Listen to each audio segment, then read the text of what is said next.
Are you planning to do this year's Bellin Run? I know you might not want to run out in the snow today, but it's 12 weeks away and Angela Kelly's learning more about some free training classes. Hi, Ange.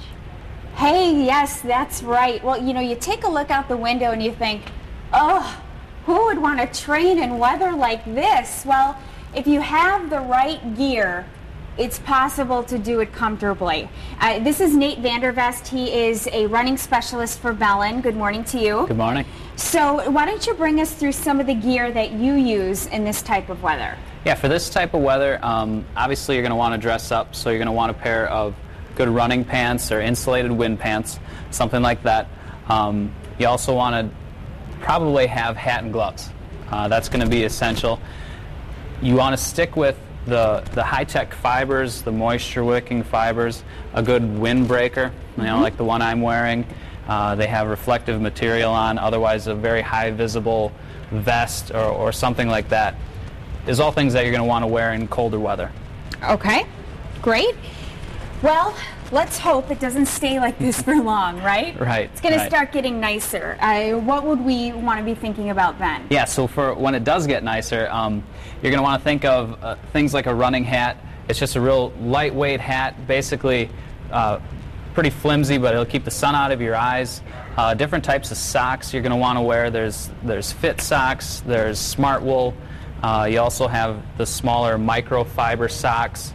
Why is a good sock important? We were talking about this. I'm like, why do I have to spend all this money on socks? A good sock is important. You'll end up paying a decent amount of money for them, but they'll last longer. They tend to be more cushion and the moisture-wicking properties, so that you don't end up with chafing or blisters. Okay, let's talk about some of these gadgets. This is an obvious one. A lot of people like to run with music. Here's an iPod. But this is something kind of interesting. Tell us about these and the popularity of them. That's a road ID is what it's called, and what it is, you can either get a bracelet for it, or it fits right on your shoe, and it gives the information, contact info, in case you're out on the road or you're out on the trail and something happens. Typically, you don't have anything on you, any ID that anybody can call. Sure. So these have become more and more popular. They're great to have.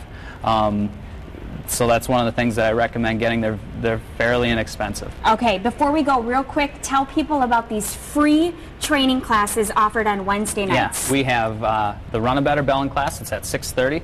It's every Wednesday night from now until the race. We also will have a cross-training class that'll start up April 11th on the east side, and that is also free to the public. Yeah, the Bellin Run has a great website that has all that information, and we link you right up to it on ours, fox11online.com. So we'll join you back here in our next hour. Rachel? All right, sounds good. Thanks, Ange.